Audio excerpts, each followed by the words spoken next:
소방기술사 포기해야 될까요? 계속해야 될까요? 소방기술사 공부해보니까 이 방대한 분량의 공부를 끝까지 내가 해낼 수 있을까? 혹시 애초에 기술사를 공부할 머리 수준 자체가 안 되는 건 아닐까? 열심히 하는데도 진도도 안 나가고 왜 나아지는 게 없을까? 아니, 애초에 내가 정말 열심히 하고 있는 게 맞나? 라는 생각을 해보셨나요? 예소방입니다의 공부간섭 3탄, 오늘의 구독자님은 소방기술사 공부를 계속해야 할지 포기해야 할지 고민하고 계신 분의 사연입니다. 시작합니다. 구독 부탁드립니다.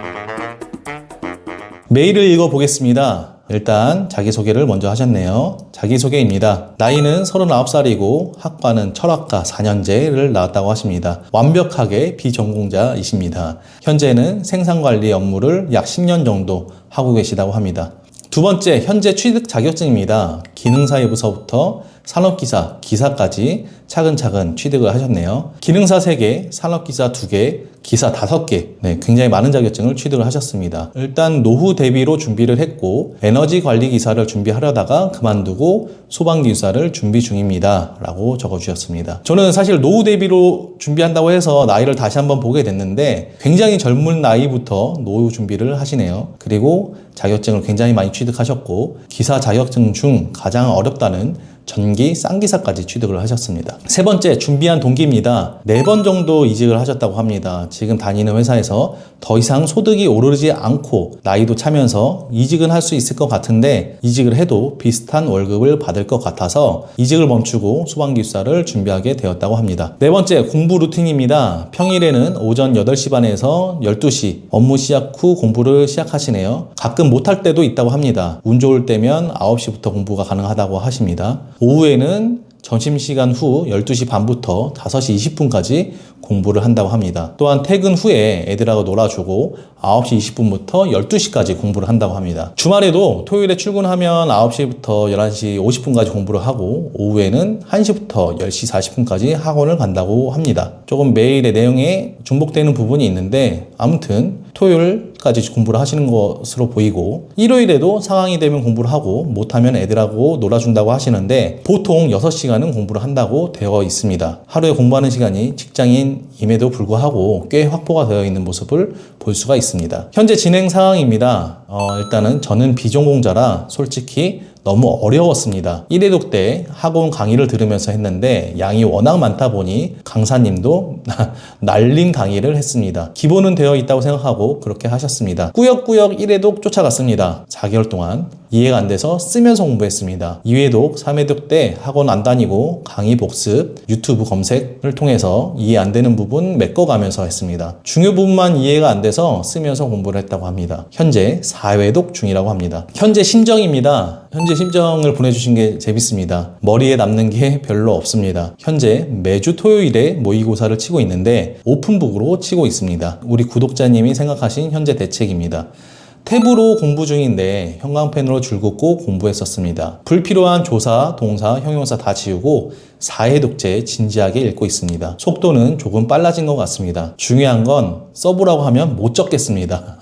아직 부족해서 그런 것 같은데 벌써 11개월이 되었네요. 그리고 마지막 의견입니다. 저랑 비슷한 길을 걸으셨던 선배님으로서 이때 심정과 개선 방법 등을 알고 싶습니다. 그리고 얼마나 이 길을 걸어야 할까요? 포기해야 할까요? 방대한 분량을 공부할 머리 수준은 아닌지 모르겠습니다. 기사는 어찌저찌 취득했는데 기술사는 수준이 다릅니다. 많은 조언 부탁드립니다. 네, 이렇게 우리 구독자님이 보내주신 메일 내용을 읽어보았는데요. 고민이 정말 많으시네요. 기술사 공부는 사실은 정상이 어디쯤인지 모르는 산을 등산하는 것과 같습니다. 첫 발을 떼고 올라가다 보면 중간중간 포기하고 싶고 다시 내려가고 싶어지는 순간이 꼭 찾아옵니다. 사실 내가 어디쯤 왔는지도 모르겠고 내가 가는 길이 정상으로 가는 길인가도 싶습니다. 다른 사람들은 엄청나게 빠른 걸음으로 올라가는 것 같은데 나는 속도가 더 나지 않습니다. 남들은 500개, 700개, 1000개의 주제를 외웠다고 합니다. 근데 나는 지금도 100개도 어려운데 2, 3년 한다고 해도 과연 500개, 1000개 외울 수 있을까? 지금 이 100개도 자꾸 까먹는데? 이런 생각이 드실 겁니다. 저 역시도 그런 고민을 하면서 공부를 했었습니다. 그리고 그때 생긴 저의 좌우명이 바로 잘 모를 땐 그냥 묵묵히 꾸준하게 바보처럼입니다. 어떻게 해야 할지 고민될 때는 그냥 하자.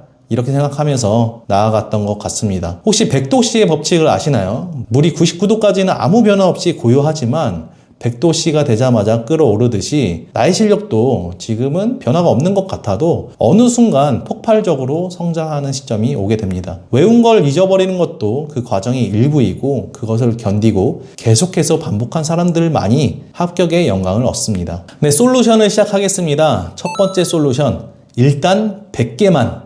일단 우리 구독자님은 작은 성취부터 이뤄내시는 게 시급해 보입니다.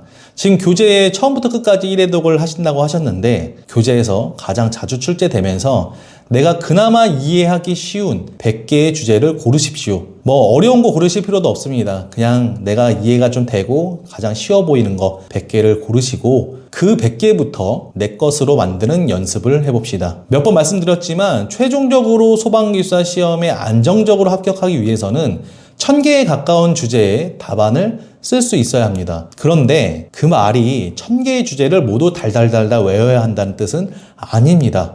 그리고 처음 100개를 익히는 속도와 200개를 익히는 속도, 500개, 1000개를 익히는 속도는 다릅니다. 사실 처음 100개가 가장 어렵습니다. 그런데 처음부터 교재 내용을 모두 익히려고 하시면 당연히 지치실 겁니다.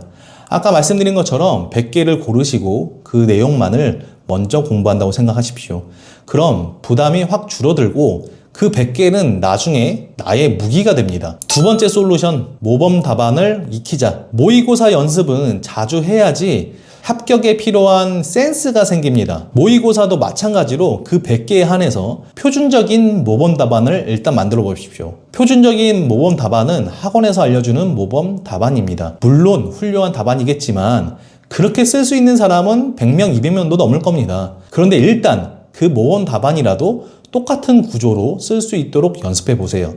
이렇게 하면 100개의 주제에 대해서 암기가 되었고 100개의 주제에 대해서 표준 모범 답안을 쓸 수 있습니다. 세 번째 솔루션, 나만의 답안을 만들자. 100개의 표준 모범 답안을 쓸 수 있다면 그 100개의 주제에 대해서 누구보다 더 잘 쓸 수 있게 구상을 해보십시오. 예를 들면 표준 모범 답안에서는 언급하지 않는 NFPA 기준이나 다른 주제와 연결할 수 있는 이론, 새로운 표를 만든다거나 그래프를 만든다거나 한번 고민을 해보십시오. 처음에 제가 만들면 유치하거든요. 그래도 계속해서 만들다 보면 합격할 수 있는 답안지를 볼 수 있는 눈이 생깁니다. 그런 눈이 생긴다는 건 반대로 그런 답안을 쓸 수 있는 능력이 생긴다는 겁니다. 우리가 학원에서 기대할 수 있는 건 답안을 구성할 수 있는 능력을 배우는 겁니다. 단순히 모범 답안을 제공받는 것이 아니고요. 학원에서 알려주는 모범 답안을 쓴다고 합격하기는 어렵습니다. 그게 왜 모범 답안인지, 그렇게 쓰려면 어떻게 해야 하는지를 배운다고 생각하셔야 합니다.